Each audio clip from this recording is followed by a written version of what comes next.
So మరి వాస్తవం ఏంది? లెక్క ప్రకారం అయితే 25 ఎకరాల భూమి ఒక వ్యక్తి నుంచి ఇంకొక వ్యక్తి పేరు మీదకి బదిలీ అవుతుంది. ఏదైతే వీళ్ళు చెప్తా ఉన్నారో ఇగో ఈ మై హోమ్ విహంగా అని వీళ్ళు ఏదైతే ఇప్పుడు అబ్జెక్షన్ చెప్పి ఇప్పుడు బల్మూరు వెంకటీన పోయి లొలి చేసిండో అది ఎప్పుడు ప్రారంభమైన పనులు 33 జూన్ 2024 అప్పటికి ఇగో ఇది స్టేటస్. అంటే ఇగో ఇంత పనులైనాయి. మరి దానికి పర్మిషన్ ఎప్పుడు వచ్చింది? 2013లో కాంగ్రెస్ గవర్నమెంట్ ఉన్నప్పుడే దానికి పనులైనాయి. 30 జూన్ 2014 నాటికి బేస్మెంట్ 2 ఫస్ట్ గ్రౌండు 1, 2, 3 స్లాబ్స్ కూడా కంప్లీట్ అయిపోయినాయి. అంటే 3 ఫ్లోర్ల వరకు బేస్మెంట్ 2 నుంచి 3వ ఫ్లోర్ వరకు 2014లో బీఆర్ఎస్ గవర్నమెంట్ వచ్చేసరికి తెలంగాణ ఏర్పడే నాటికి 2014 జూన్ నాటికి ఆల్రెడీ పనులు కూడా అయిపోయినాయి. అంటే 3వ ఫ్లోర్ దాకా పనులు కూడా అయిపోయినాయి. అంటే ఎవరు పర్మిషన్ ఇచ్చినట్టు? బిల్డింగ్ల పనులు ఎట్లా జరుగుతుందో తెలుసు కదా. బేస్మెంట్ నుంచి తవ్వుకొచ్చి చేస్తున్నారంటే దానికి ఒక ఏడాది కింది సెలార్ నుంచి ఫస్ట్ ఫ్లోర్ సెకండ్ ఫ్లోర్కి రావడానికి 2 ఏళ్ళు 3 ఏళ్ళు పడుతుంది. అంటే మరి ఇప్పుడు ఎట్లా పర్మిషన్ వచ్చినట్టు? ఇది 2013లో వీళ్ళు పర్మిషన్ ఇస్తే కాంగ్రెస్ గవర్నమెంట్లోనే అది కథ ముంగడికి నడిచింది. ఇంకా దీని మీద వీళ్ళు ఇంకోటి ఏం చెప్తారంటే ఈ 25 ఎకరాల భూమి ఏదైతే వీళ్ళు చెప్తా ఉన్నారో అది కూడా ఒక ప్రైవేట్ ల్యాండ్, ఒక ప్రైవేట్ వ్యక్తికి సంబంధించినటువంటి ల్యాండ్. దానికి సంబంధించి గవర్నమెంట్ ఆర్డర్ కూడా క్లియర్గా ఉన్నది. గవర్నమెంట్ ఆర్డర్ కూడా ఎక్స్చేంజ్ డీడ్ ఉంది. అది అక్కడ వేరే ఒక వ్యక్తి ఉండే, ఆ వ్యక్తి ప్రైవేట్ ల్యాండ్ ఉంటే దానికి సంబంధించి ఆయనకు వేరే దగ్గర కేటాయించి దీన్ని తీసుకోవడం అదంతా కూడా జరిగింది. దానికి సంబంధించినటువంటి అఫీషియల్ డాక్యుమెంట్లు అన్నీ కూడా సాయంత్రానికి సోషల్ మీడియాకి వచ్చేసినాయి. వీళ్ళు మధ్యాహ్నం పోయి లొల్లి చేస్తారు, సాయంత్రానికి ఈ డాక్యుమెంట్లు అన్నీ కూడా బయటకు వచ్చేసినాయి. కథం దెబ్బకి అన్నీ బంద్. మహేష్ కుమార్ గౌడ్ మాట్లాడతాడు, బల్మూరు వెంకట్ మాట్లాడతాడు, 25 ఎకరాలు మై హోము విహంగా దానికి మీరు భూములు కట్టబెట్టిరు అని. సాయంత్రానికి వచ్చేసరికి అన్ని డాక్యుమెంట్లు అన్నీ బయటకు వచ్చేసరికి కథం ఎక్కడో అక్కడ గప్చుప్. అంటే ఒకసారి గతం అని మాట్లాడినప్పుడు గతంలో చాలా ఏళ్ళు పాలించింది కాంగ్రెస్ పార్టీనే. పాపం వీళ్ళు అది మర్చిపోయి గత పాలకులు అంటే ఓన్లీ బీఆర్ఎస్ గవర్నమెంట్కి వస్తాయనే భ్రమలో మాట్లాడుతూ ఉన్నట్టున్నారు కాంగ్రెస్ నాయకులు. గతం అంటే గతంలో 45 ఏళ్ళు పాలించింది కాంగ్రెస్ పార్టీనే. 65 ఏళ్ళలో దగ్గర 35 నుంచి 40 ఏళ్ళు పాలించింది కాంగ్రెస్ పార్టీనే రాష్ట్రాన్ని, ఉమ్మడి రాష్ట్రాన్ని. కాబట్టి మీరు గతం అన్న ప్రతిసారి ఆ గతం కాంగ్రెస్ దగ్గరికి కూడా పోతుంది. అప్పుడు 10 ఏళ్ల కిందనే, అది ఎప్పుడో 50 ఏళ్ళ కింద కాదు, 10 ఏళ్ల కింద కూడా మీరే ఉన్నారు. 2014 వరకు ఉన్నది కూడా కాంగ్రెస్ గవర్నమెంటే.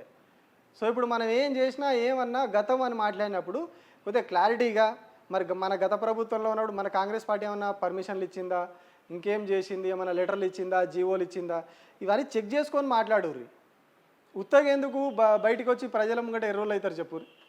ఏదో మాట్లాడిపోయి వేసిపోతే ఇంకోటి కౌంటర్ అక్కడి నుంచి వాళ్ళు వదులుతారు. వాళ్ళు ఏమైనా తక్కువ ఉన్నారా?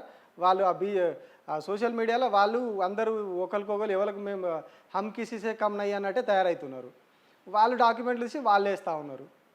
సో అట్టిగా ప్రభుత్వం పరుగు తీస్తూ ఉన్నారు కదా మీరు వచ్చి ఇట్లా బయటికి.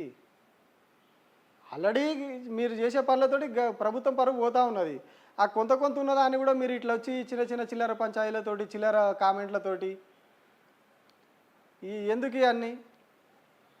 అక్కడ జరుగుతున్న ఉదయం ఏంటిది, పోరాటం ఏంటిది? హెచ్సిలో జరుగుతున్నది పచ్చని ప్రకృతి ఉన్నది, కొన్ని వందల రకాల జాతుల జంతువులు ఉన్నాయి, వందల రకాల చెట్లు ఉన్నాయి, తొండలు బల్లుల కాంచెల్లి జింకల దాకా నెమళ్ళ దాకా.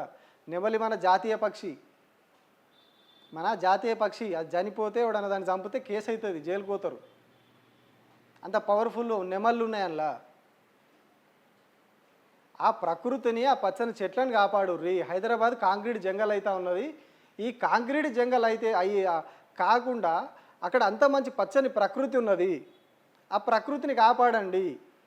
సరే మీరు అన్నట్టు అది హెచ్యు భూమా మీ భూమా అనేది పక్కకు పెడితే గవర్నమెంట్ భూమి అయితే చెట్లు పెంచొద్దా? గవర్నమెంట్ భూమి అయితే అమ్ముకొని దొబ్బాల్సిందేనా? ఇదే కాంగ్రెస్ గవర్నమెంటు వీళ్ళే గతంలో ఏమంటారు, భూములు ఎట్లా అమ్ముకుంటారు? ప్రభుత్వ భూములు అమ్ముకుంటాడు అన్వయ ఎవడన్నా?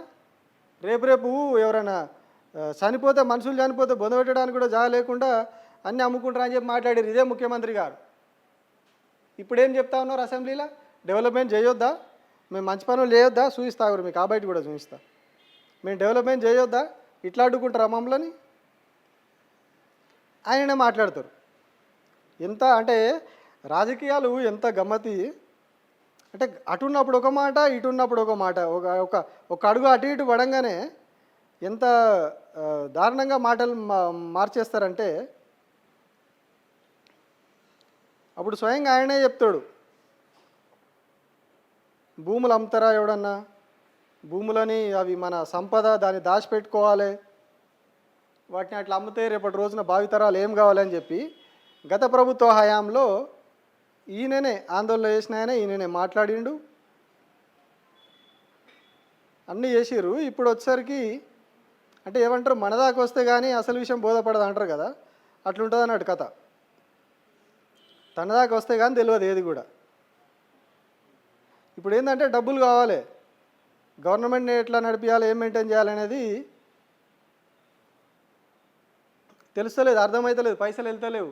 మనం చేసే విధానాల వల్ల రోజు రోజు ఏమంటారు ఆమ్దాని తగ్గిపోతూ ఉన్నది, పైసలు వస్తలేవు, రియల్ ఎస్టేట్ పడిపోతుంది, అన్ని రకాలుగా పడిపోతూ ఉన్నాయి. ఆ లిక్కర్ తోటి ఎంత గుంజినా పాపం జూపాలి కృష్ణారావు గారు దాన్ని గుంజుకోలేకపోతారు.